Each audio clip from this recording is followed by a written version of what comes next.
Do you know that Bukit Batok is kind of related to Pulau Tekong and Bukit Timah is linked to Fatima? Watch on and you'll realize that there are actually unique hidden meanings behind each Bukit town. So, for starters, if you did not already know, Bukit is a Malay word meaning hill. So all the places in Singapore with Bukit in its name are really just referring to one hill or another in Singapore. But what's interesting is that the word after that isn't named after an important person or landmark. Like, Bukit Batok could be linked to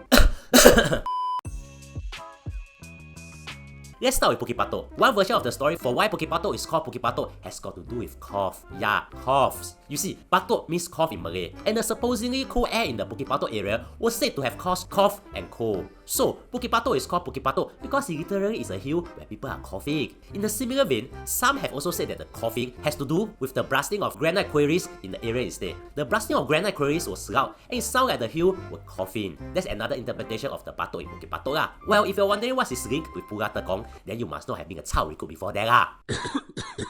Another version of the story has got to do with coconut instead. According to a Javanese village chief in the small village of Gasing, there were many coconut trees growing in the bukit in the area, and coconut in Javanese is batok, which explains the batok in Bukit Batok. Some others have also said that the batok is merely a mispronunciation of batu, which means stone in Malay. The stone likely refers to the solid granite which the hills in the area consist of.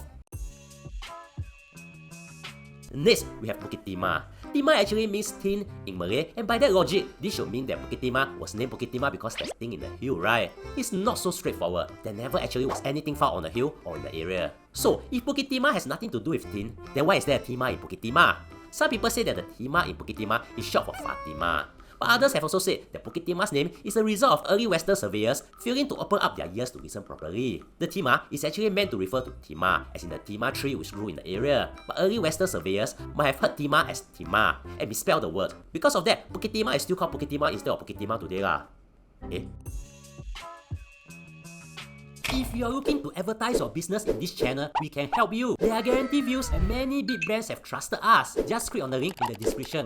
The significance behind Bukit Panjang's name is a lot more literate. Unlike Bukit Timah, which has nothing to do with its translated meaning, I'm still sure that it's related to Fatima. Bukit Panjang's name is purely a result of its translated meaning. Bukit Panjang means long hill in Malay, and that's exactly it lah.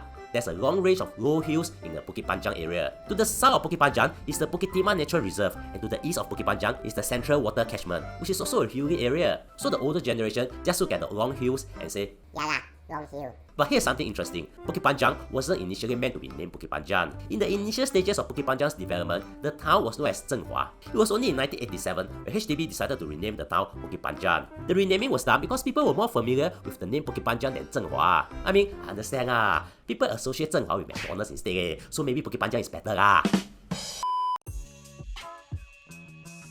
Much like Bukit Panjang, the name for Bukit Merah is also very literal. The recent Bukit Merah fresh painted red might give you a clue of why Bukit Merah is called Bukit Merah. In the 1950s, there was red soil uncovered in the Bukit Merah area where it was excavated. And because red in Malay is merah, people look at it and just say, Okay lor, red soil, so red hill. Let's call this place Bukit Merah. This is also why the MRT station in the area is called Red Hill. But of course, some of us might have heard of the other story for why Bukit Merah is called Bukit Merah. Yes, the one that has got to do with swordfish, which we studied in primary school. It is said that Singapore was once surrounded by swordfish which would attack people living along the coast. To deal with this, a young boy named Hanadim proposed to build a wall of banana stems along the coast. So, when the swordfish attacked, their long snout got stuck in the walls of banana stems. Problem solved, no more swordfish attacks on the people. However, because of how genius Hanadim was, the rulers of Singapore at that time got jealous of him and ordered his execution. You say that Hanadim's blood soaked the soil of the hill where he was executed, and that's why the hill became red. So, that's another story explaining Bukit Merah's name.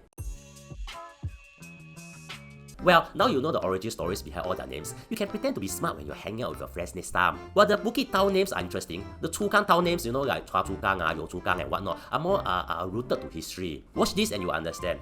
Also, follow me on Instagram if you have not done so, as we publish exclusive short videos there. Link in description. And if you want to advertise with us, even as a standalone video, do contact us. Thank you for spending almost 5 minutes with me. I really appreciate it and hope you learned something.